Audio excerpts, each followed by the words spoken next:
5 pertanda ini, seseorang akan menandakan bahwa dia akan menjadi miskin permanen. Sahabat entrepreneur, salam hebat luar biasa. Selamat datang kembali di channel Success Before 30. Di video kali ini berdasarkan riset dan pengalaman kami. Selama kami konsisten dan sejak video ini dibuat, Success Before 30 resmi telah berumur 10 tahun di Indonesia. Wey, 10 tahun. Dan topik kali ini saya akan membahas tentang 5 pertanda. Ini benar-benar pertanda ini sangat-sangat serius. Ini sangat tidak dipahami oleh generasi muda. Pertanda yang pertama adalah mementingkan gengsi dibanding investasi.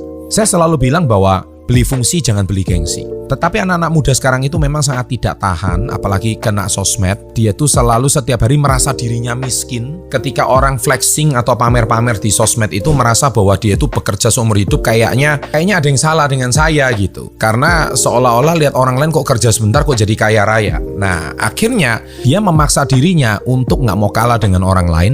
Jadi dia membeli iPhone terbaru secara cicilan berbulan-bulan, padahal gajinya hanya UMR. Nah, ini kan fatal banget. iPhone-nya pun juga nggak mau iPhone yang murah gitu loh. iPhone yang terbaru, mungkin iPhone 14 Pro kali.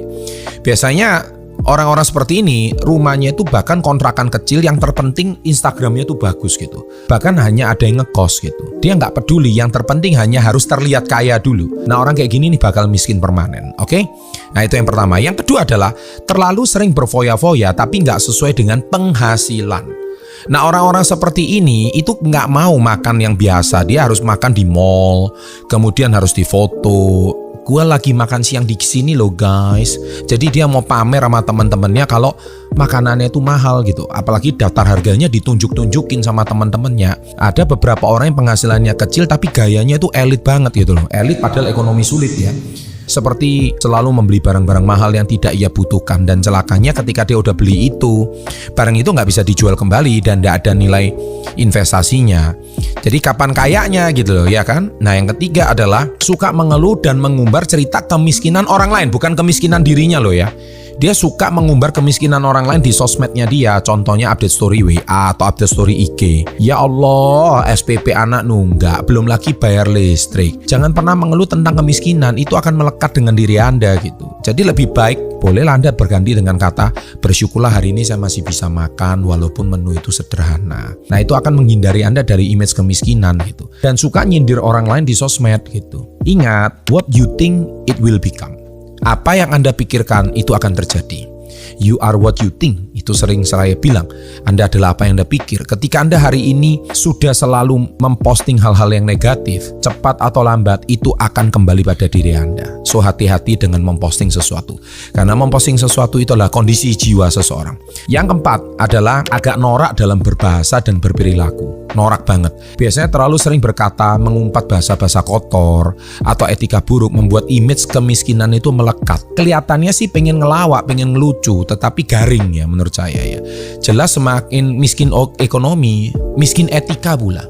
Kalau Anda itu sudah miskin ekonomi, ya minimal jangan miskin etika. Kalau enggak sudah etika miskin, ekonomi miskin, semuanya miskin, terus itu apa yang mau dibanggain lagi gitu. Bisa kita lihat ya, mana ada orang kaya atau yang mempunyai jabatan eksekutif atau mempunyai bisnis, bahasanya itu suka mengumpat bahasa kotor. Itu kelihatan kalau Anda sangat tidak berpendidikan gitu. Ya minimal kalau Anda belum kaya secara materi, minimal Anda itu kaya secara hati lah.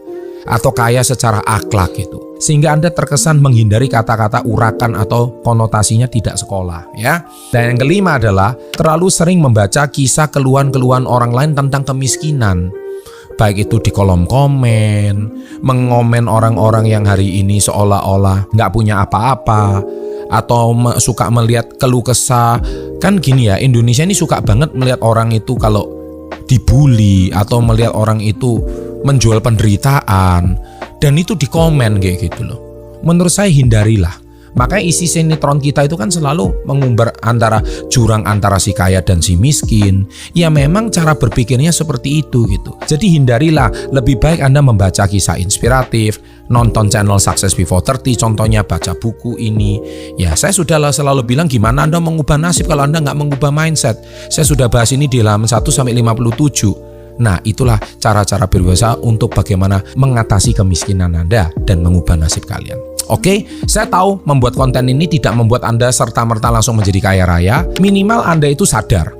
Tapi kalaupun video ini tetap dibuat dan Anda tidak sadar, malah Anda berkata, si pemilik konten ini cuma ingin cari cuan dari AdSense. saya cuma bisa mendoakan semoga seumur hidup memang Anda nggak bakal bisa kaya raya. Saya cuma bisa mendoakan semoga Anda kembali ke jalan yang benar dan semoga hidup Anda benar-benar terjadi perubahan. Kalau nggak ada terjadi perubahan, Tuhan pun nggak bisa menolong Anda.